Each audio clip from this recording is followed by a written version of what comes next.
자, 결과적 가정범의 미수를 봅니다. 자, 문제점 보기 전에 노트를 펴보면 노트 40페이지. 자, 결과적 가정범의 미수가 인정될 수가 있을까? 라고 하는 것인데요.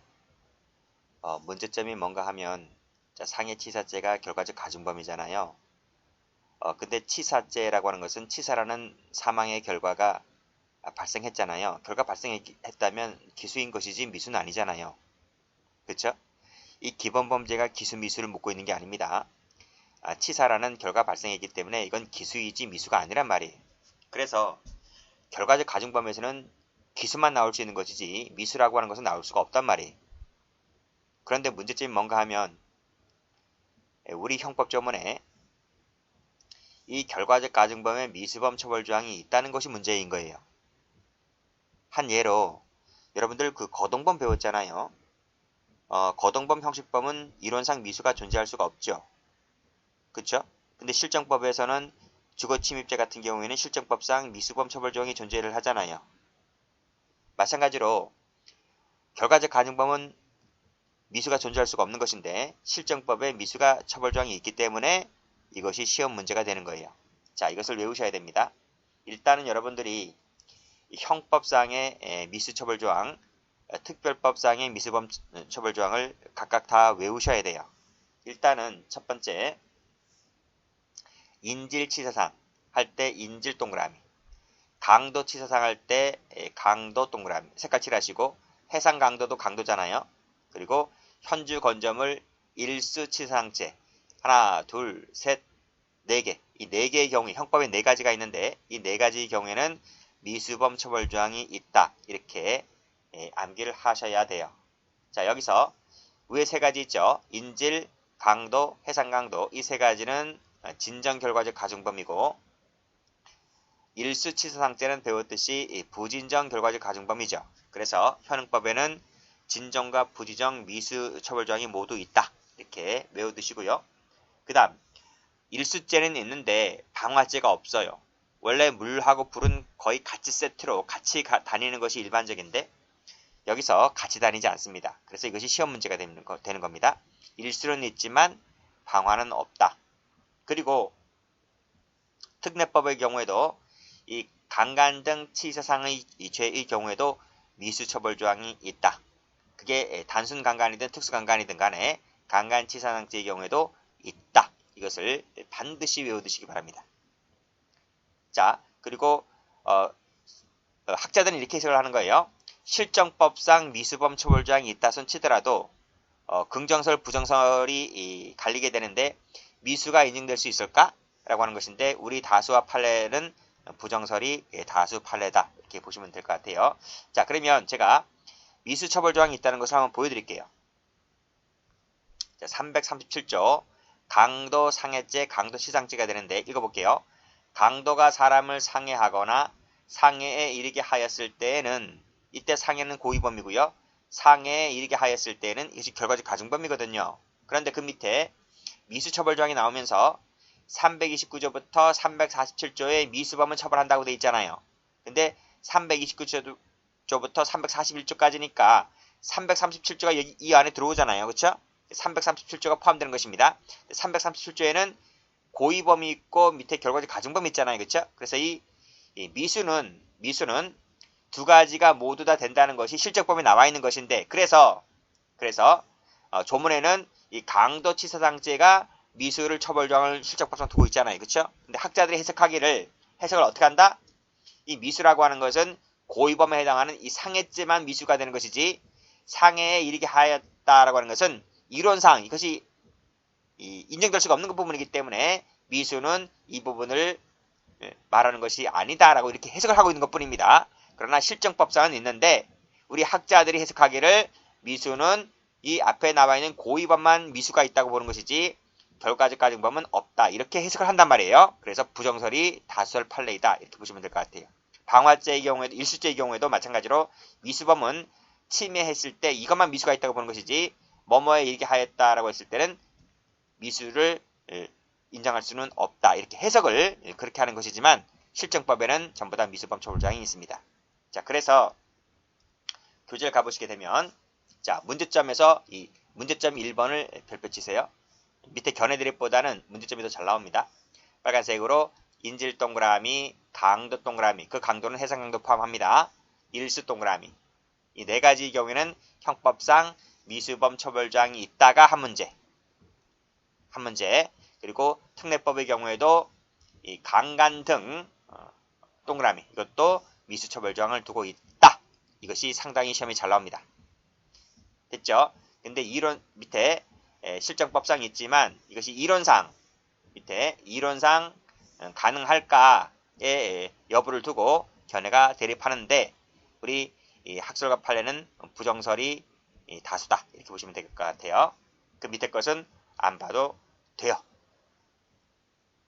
밑에 제가 참고 삼아 이해하시라고 여러분들 갖다 놨는데 이런 것들 안 봐도 됩니다. 다음 공범을 갑니다. 자, 결과적 가정범의 공동정범이 인정될 수 있을까라고 하는 것인데요. 자, 문제점 볼게요.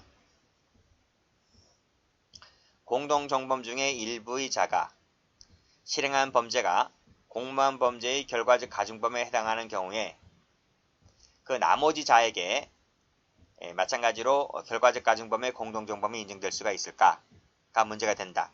아직 잘 모르겠죠? 예를 보시면 알아요.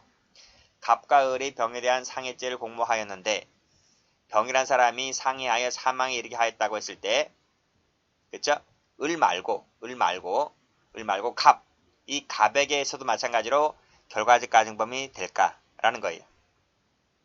자, 여기서 우리 이 판례는 긍정설입니다. 긍정설. 그 근거가 행위 공동설적 입장에서 결과적 가중범의 공동정범을 인정한다고 되어 있는데 일단은 이 세 가지를 묶으시고요. 지금부터 노트 펴입니다. 노트 41페이지. 자, 이 부분 볼게요. 자, 공동정범 사례입니다. 자, A라는 사람이 아니 이렇게 보시면 돼. 단독범 볼까요? 1번 단독범.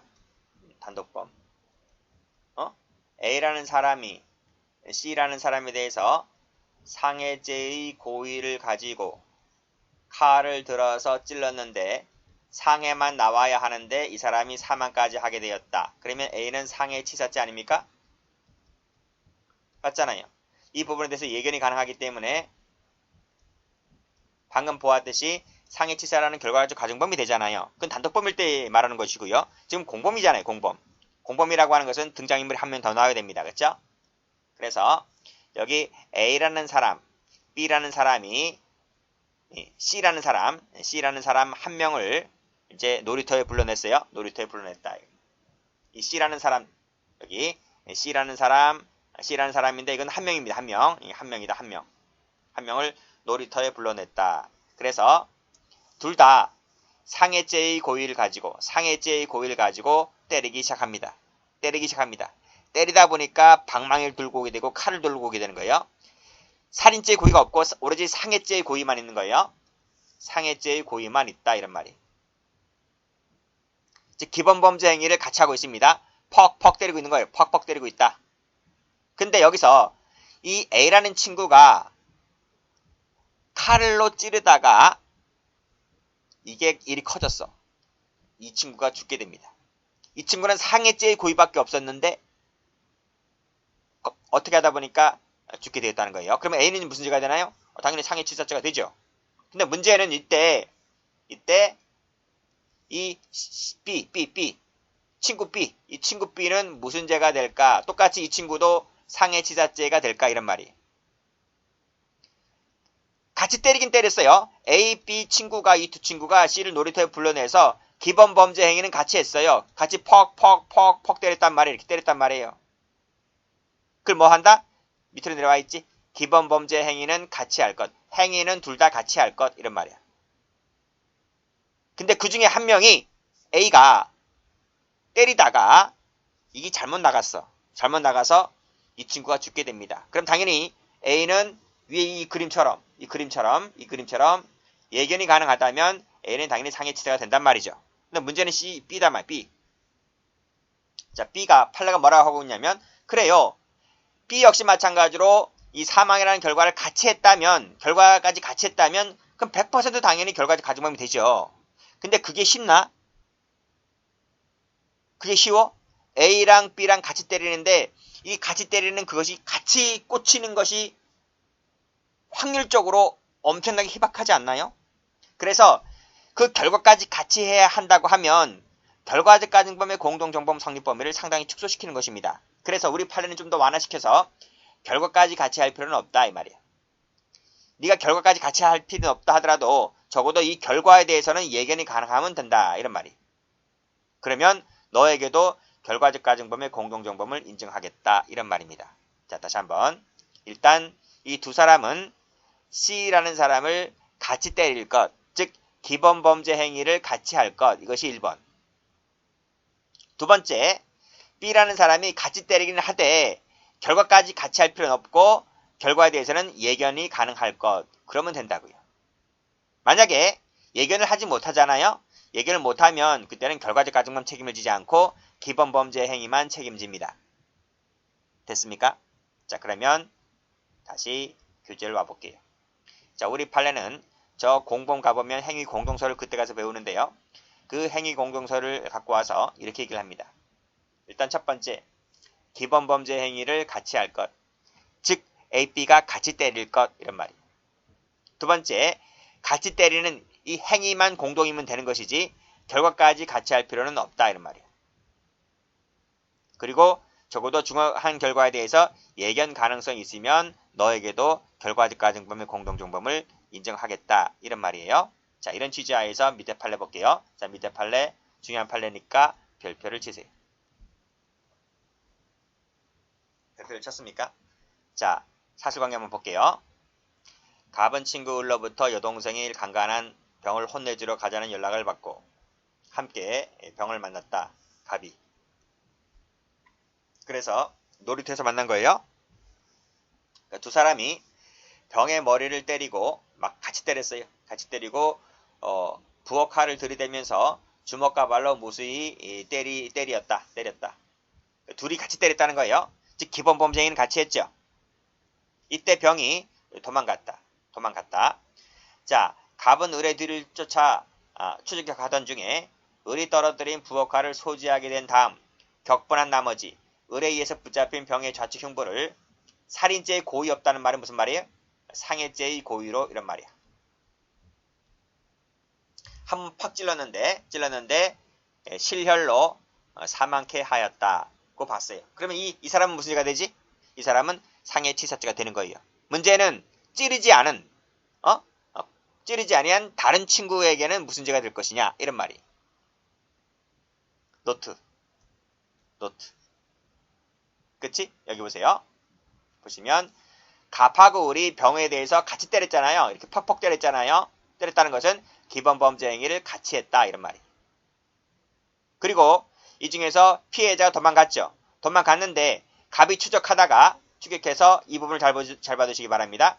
갑이 상해죄의 고의로 칼로 찔렀는데 이 사람이 죽었다는 거예요. 그러면 갑은 무슨 죄가 돼요? 갑은 상해치사죄가 된다 이런 말입니다.